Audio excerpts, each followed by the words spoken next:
fear, डर, anxiousness, anxiety, so on and so for. अगर आपको पब्लिक स्पीकिंग में इनमें से कुछ भी लगता है तो ये वीडियो आपके लिए है। इस वीडियो को लास्ट तक देखना। Say hello to life and welcome to my channel ओला जिंदगी।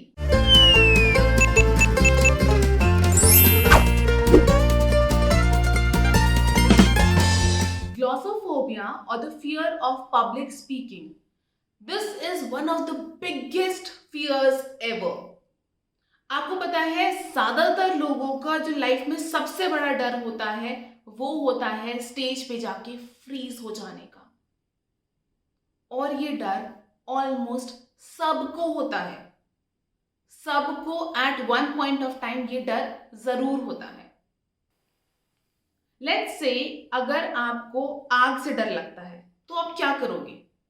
आप आग से दूर रहोगे, खाना इंडक्शन पे बना लोगे और भी बाकी तरह की आग से आप दूर रह सकते हो। अगर आपको पानी से डर लगता है तो आप क्या करोगे? आप स्विमिंग नहीं करोगे, आप समुद्र के किनारे नहीं जाओगे, आप रिवर्स के पास नहीं जाओगे, पर आप सेफ रह सकते हो। लेट्स से आपको हाइट से डर लगता है तो आप क्या करोगे? आप हाई रेज बिल्डिंग्स में घर नहीं लोगे, आप बंजी जंपिंग नहीं करोगे, राइट? आप माउंटेन्स पे नहीं जाओगे।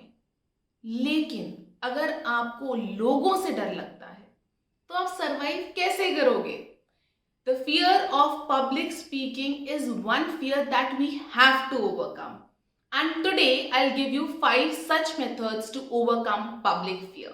But before we start this video, it is very important to know that public speaking का fear almost सबको होता है। Once in the lifetime सबको होता है। So you are not the only one. Do you know Mark Twain once said, there are two types of public speakers in this world. The first one are those who get nervous. The second one are those who are liars. मतलब पहले वो हैं जो कि nervous होते हैं और दूसरे वो हैं जो झूठ बोलते हैं। क्योंकि ऐसा कोई इंसान नहीं है जो स्टेज पे जाने से पहले नर्वस नहीं होता। थोड़ा ज़्यादा किस नंबर पे नर्वस होते हैं उस पर डिपेंड करता है, आपकी प्रैक्टिस पे डिपेंड करता है, आपके एक्सपीरियंस पे डिपेंड करता है। तो चलो देखते हैं वो 5 मेथड्स आप कैसे ओवरकम कर सकते हैं आपकी fear of public speaking.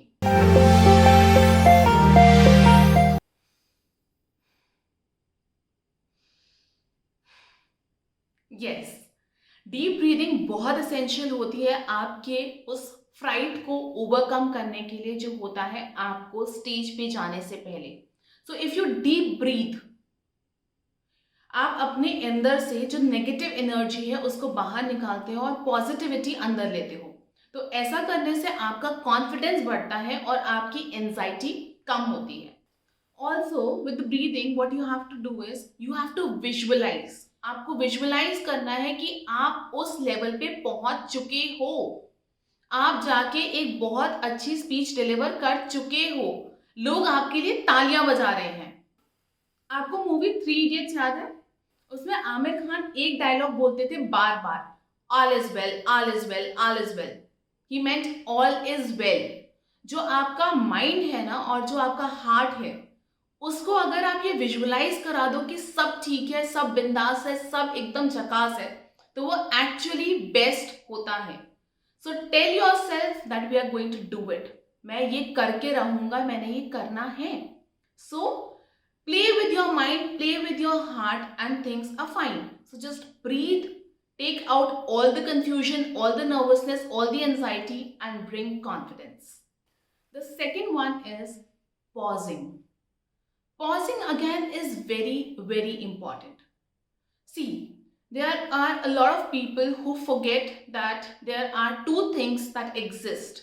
One is a comma, the other one is a full stop. Comma, अर्धविराम और फुल स्टॉप, पूर्ण विराम, भूल जाते हैं इसको। पॉजेस लो। पॉजेस से क्या होता है कि आपके अंदर 2 चीजें होती हैं। एक तो आप ज्यादा कॉन्फिडेंस दिखते हो, दूसरा आपको सोचने के लिए टाइम मिल जाता है। अगर आप एकदम रटी रटाई स्पीच बोलते हो बिना पॉजेस के, बिना कॉमा के, बिना फुल स्टॉप के, सो वो स्पीच ना तो ऑडियंस को पसंद आती है, ना ही आप कॉन्फिडेंट फील करते हो उसको बोलने के लिए. Yes, with a lot of practice, you tend to learn the things, but learning will look like learning in case you do not put the necessary pauses. Of course, everyone prepares the speech beforehand, but with the necessary stops, with the necessary full stops and commas, you look confident. So, pausing is very important.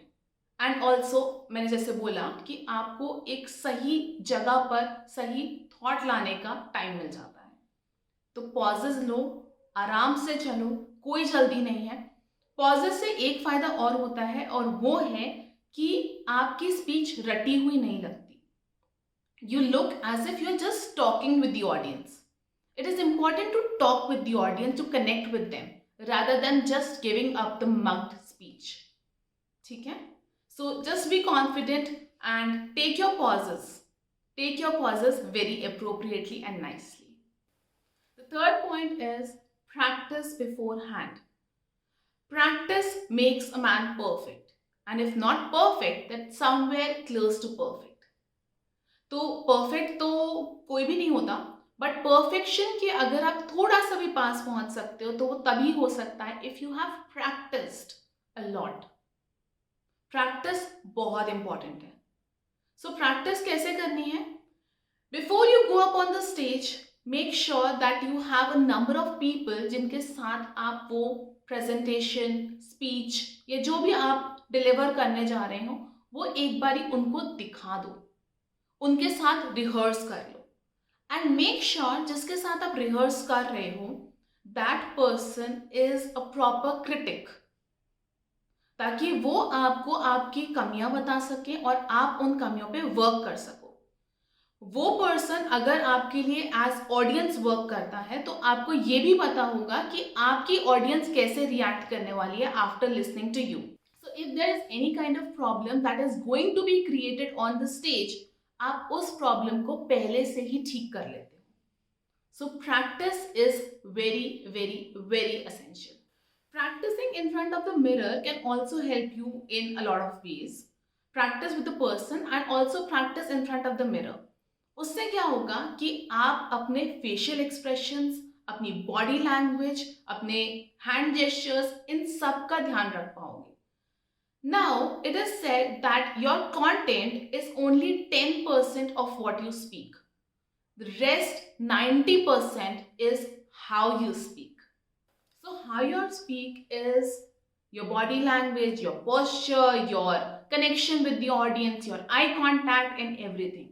So always practice with the person and with the mirror, that is with yourself, before going up on the stage. And this practice can be a number of times depending upon your level and depending upon your experience. The next important point to be considered here is कि आपको अपने subject matter पे command होना चाहिए. For example, I am a communication skill coach who has done her masters in mass communication. Now if I happen to go up on the stage and let say I have to speak on a topic which is related to science and technology, I do not know anything about it. No matter how much I prepare, no matter what I do, somewhere at the back of my mind, I know that I am not confident at it. So I won't feel confident.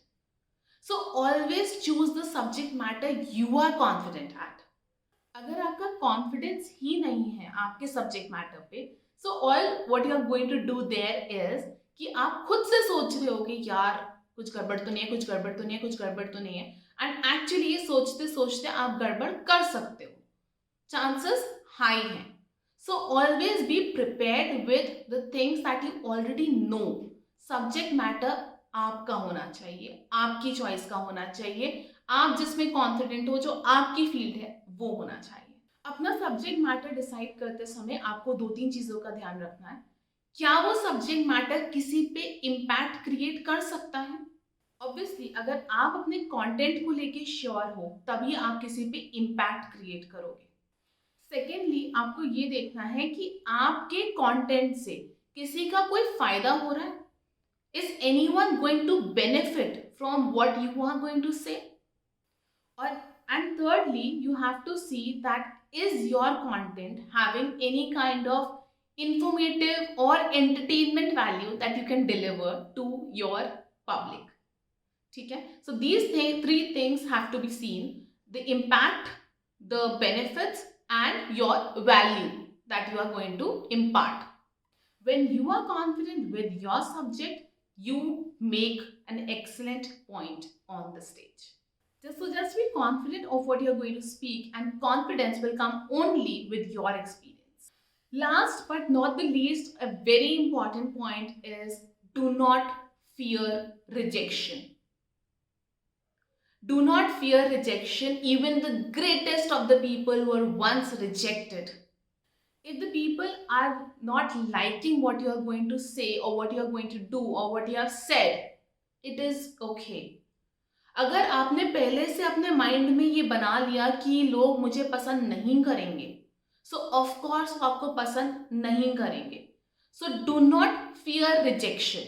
Rejection को fear नहीं करना है. In fact you have to visualize कि rejection होगा ही नहीं. Everyone is going to love you. In the end if they do reject you, it is their problem, not yours. If you have done everything possible to make that mark, you are going to make that mark. So let's quickly revise whatever we said. Let's sum it up. The first thing is breathe in and visualize that you have done the best. The second point is take appropriate pauses whenever required. Take care of the commas and the full stops. Third one is that practice beforehand. Practice makes the man perfect. Practice करके जाना चाहिए stage पे हमेशा. The fourth one is that you should always be confident of the subject matter that you are going to deliver. Be confident with the content that you are going to deliver.